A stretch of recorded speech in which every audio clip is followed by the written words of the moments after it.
Welcome back, everybody. We're diving into today. Season 2 updates. I've been hitting y'all with probably too much. Y'all probably like, PvP, can you please do something else? It's on the way, guys. Believe it or not, it's actually on the way. But, so, in the meantime, though, I do want to hit y'all with as much as we can. I see so many questions every video about what's going on, what are we looking forward to, and I want to make sure y'all are updated as much as possible whenever we're diving into it. I got Sir Chubulas with me here That's right. today. So let's dive into the first thing that they're bringing us with the season 2 update, new ring power. Y'all know this was coming. It was about the embassies, about the power of persuasion. But let's dive into the effects of it real quick and a little bit about it. So just reading through the screenshot here, it is number of opposing commanders you're able to control. Can build an embassy for the opposing alignment. And just as a quick note, too, these are all up to 10 from what I'm seeing. So you're able to build up to 10 commanders, 10 embassies. And then, if I was a betting man, the morale commanders, that is 10%. I mean, I'm no expert, but I would probably imagine that's either 0.5 or 1%. Um, and logistics Yeah. is hiring time required. So that might be overall though too, because we are losing um, the conscription time minus 10% in favor of the hiring time. So hmm that's an interesting thing that we'll see. I was betting honestly a lot throughout the season whenever PvP time came through of that 10% because if you full conscripted tier 4 units, um, my gosh, that barracks was stuck on that unit for like 8, 12 hours sometimes. I mean, there was no getting any of that guy out. So next season, tier 4 units might take a lot longer. Um, Lessens units damage reduction caused by lowered morale. So these two morale commanders and morale units play hand in hand together. One thing I want to note too, just on the side, we do not know if this is going to 100% give you the full effect. We don't know if maybe it's 80%. Maybe it's 80%. Well, maybe they only give you 10% and you're always stuck with after maxing it 10%, they are always going to have damage reduction on either Hope side. not, just to Poss- encourage that level of gameplay, but yeah, we'll see. We'll we'll see. see. Yeah, absolutely. And then supply chain, which is time required for construction of field barracks.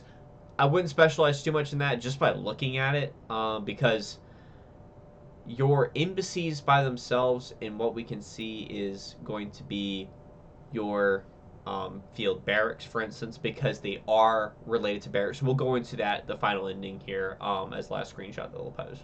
Yeah. So going into our next one, it's the one that's titled "Power of Dominance." What you're looking at is you're seeing what non-role play servers are all about. You're seeing Ori, and you're seeing evil units that are being lined up there, and you're seeing Grishnok, if I'm saying his name right. I'm probably butchering that. Um, laugh at us in comments. But you can see that they're good. He has good units in his unit. So that's all that this is about. And it's showing that you can basically just have a good commander with bad units and a bad commander with good units. Yeah. Small note. Ori, depending upon where Ori is coming from, you can see that he has Ravengers in his group. Just wanted Yep. to point that out. We don't know if it's coming from a good That's side, also a and thousand Ravengers, I might add too. I don't know if you've ever yeah, faced 1,000 Ravengers, but that's close to probably like 50 million HP points. yeah, it's If I pretty think, nasty. So just be on the lookout for that because we don't know, how he actually ended up with those Ravengers. Because basically that's leading us to believe that you can get tier 4 units yep, from an opposing faction. yep, So again, we don't possibly. know all the details there, but then of course where it goes into more detail with the morale. You can see the King of the Dead has there at the less a little bit has reduced damage essentially with all the bad units. Yeah, So you got to keep an eye on your morale, and it's going to be interesting to see how everything's going to play out with the commanders that you're able to pick up during the season, yep, and with how the field barracks and the embassies work. Again, we still don't have a lot of this little detail, but we'll be finding out real short for you by the end of this week. We'll be finding out. One quick note too on the this little thing right here. There's apparently a new order.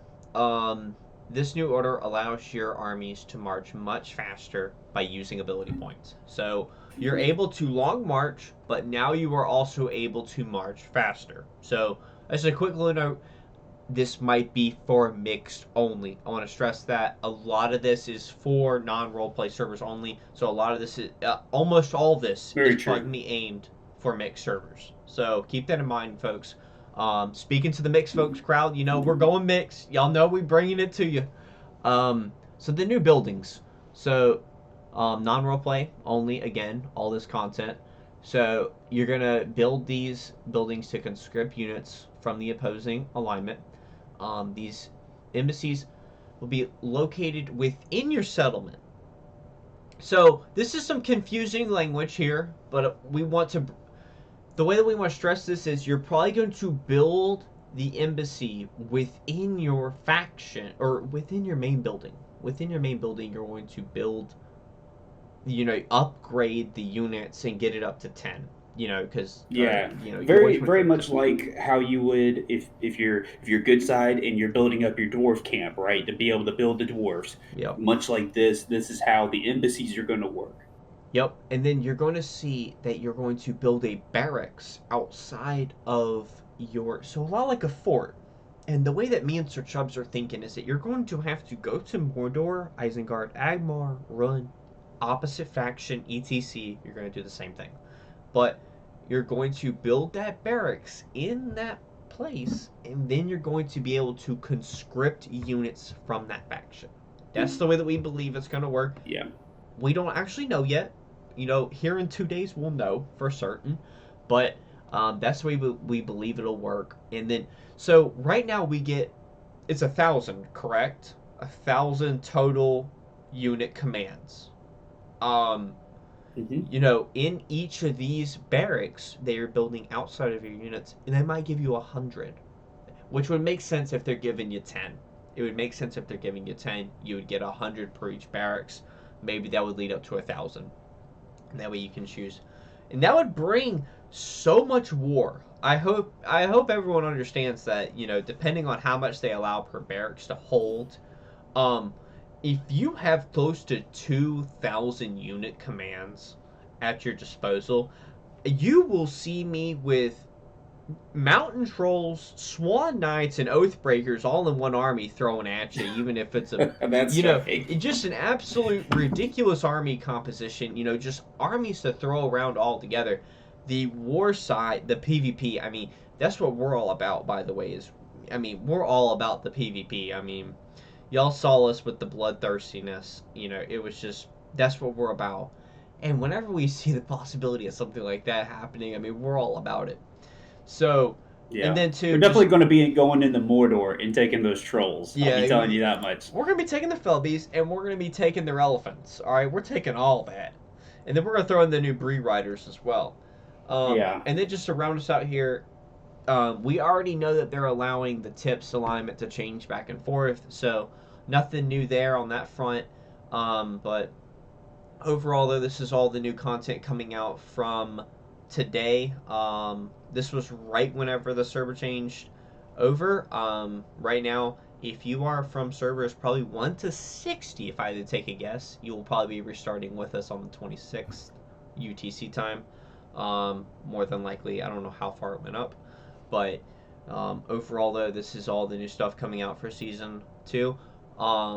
More than likely, more news will come out tomorrow. Again, like how they've been doing pretty regularly, is they've been releasing stuff to us every day about what's come out, commanders, units, cities even. They're bringing out so much content every day for this new season 2. I hope they're going to be able to keep up with it, to be honest, for season 3. We'll see. But overall, though, guys, that's all we were coming at you with today. This is IPP, my kids IRL. This is Sir Chubulas. Hey, and we'll catch you all in the next one. Peace.